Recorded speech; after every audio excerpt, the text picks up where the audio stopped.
Hello, welcome to a day on the range, another video. I've just come in from the part of the outdoor range that's open, and it is snowing like crazy again. So I'm in the chalet. This is the chalet that belongs to the family that has the property and have created an amazing 3D course through their property. And as you can see, they are heavy into compound bows. This entire wall is compound bows, every shape and size. And they shoot with me. I love shooting with them, but they always ask me, when am I going to get a real bow? Anyway, it's too cold to video outside, and the snow's coming down pretty hard, so I thought I'd nip in here, have a coffee, and a bit of a chat, and we're going to talk about arrows today. Be right back.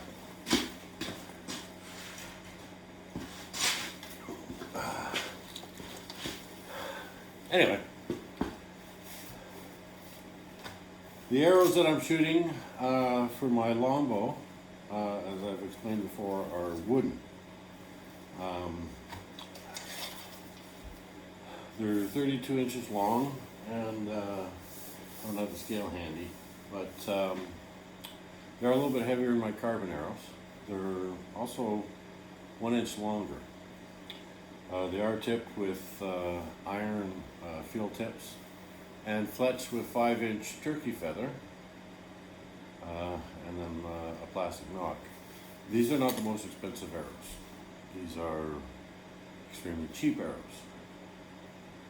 Now, I knew when I ordered them that I would have some issues with them, and the biggest issue, and it's with almost all your wooden arrows, is straightness.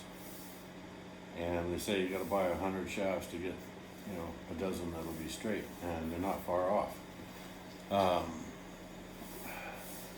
When I first started out on archery back in the 70s, early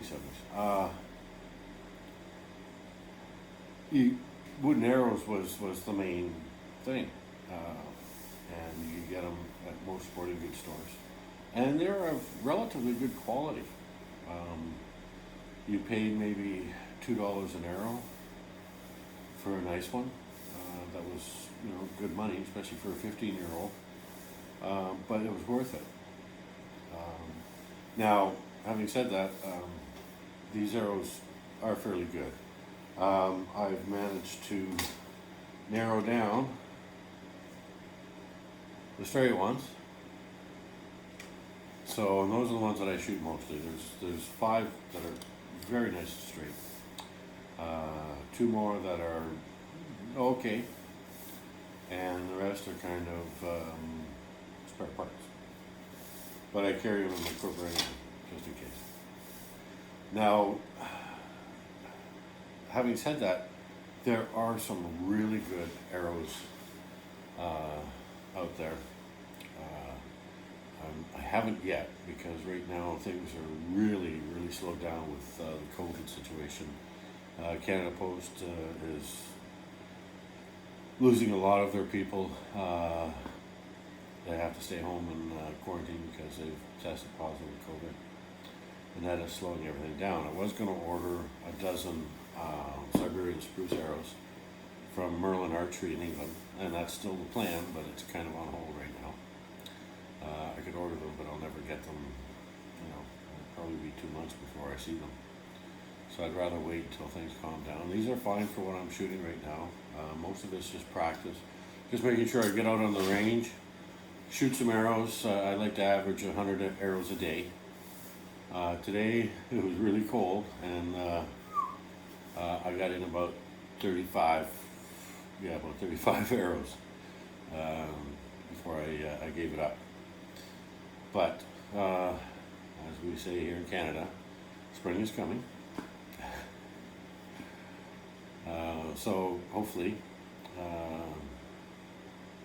once that happens, and then when COVID is finally taken care of, they'll open up some more archery ranges and competitions. I would really like to get into some competitions, especially in the longbow division or the traditional archery tradition, bare bow. Anyway, but until then, I'm stomping through today about a foot of fresh snow and enjoying it. And the cold part, but you know what? I'm Canadian, I'm used to it. Tips of the fingers is what gets it, especially on the string.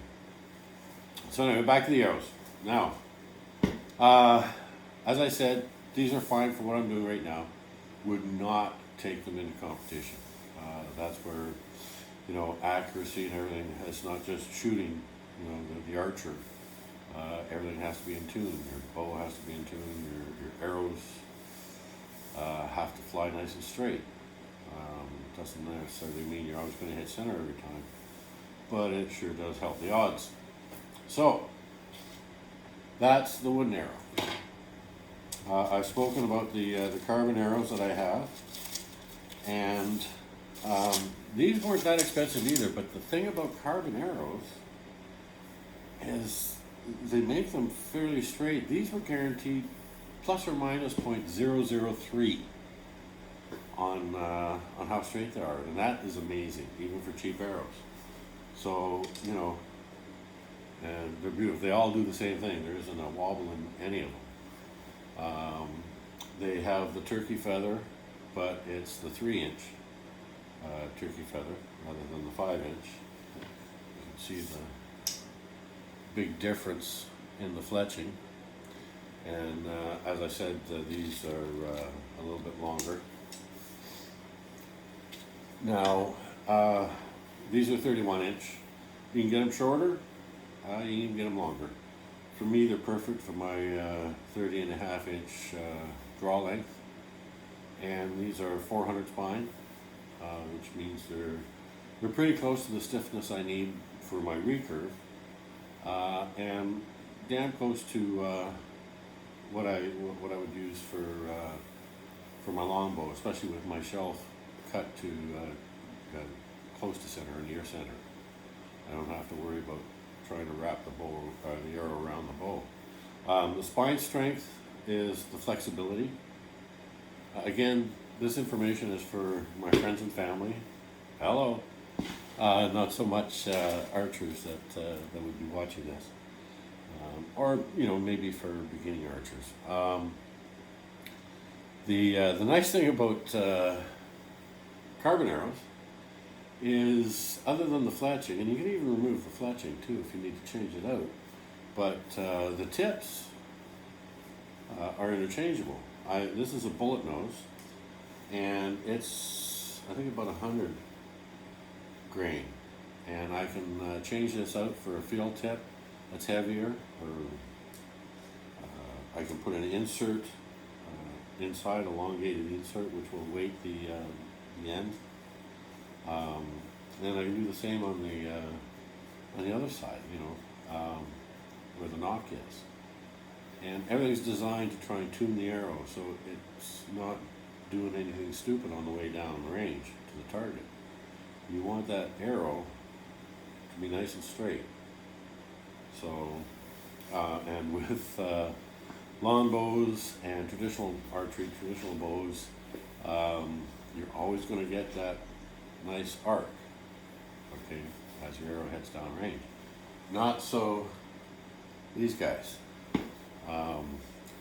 Compound bow, the pulleys system and everything is designed to snap and propel the arrow so that it's still accelerating when it leaves the bow. As soon as the arrow leaves the string on a recurve, a standard recurve, or a longbow, it begins to decelerate. So you're looking at a higher feet per second rate of flight, and a more flattened trajectory at 18 and 20 yards. I don't even think you can discern any kind of trajectory. It might be very minute, but I certainly can't see with the naked eye.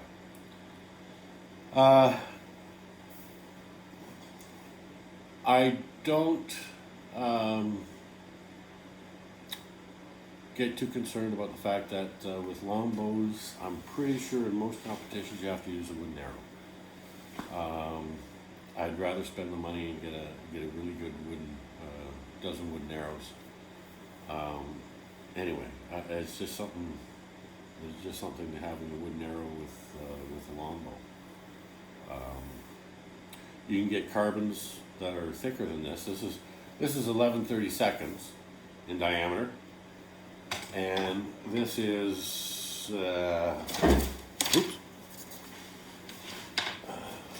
this is what do we got here?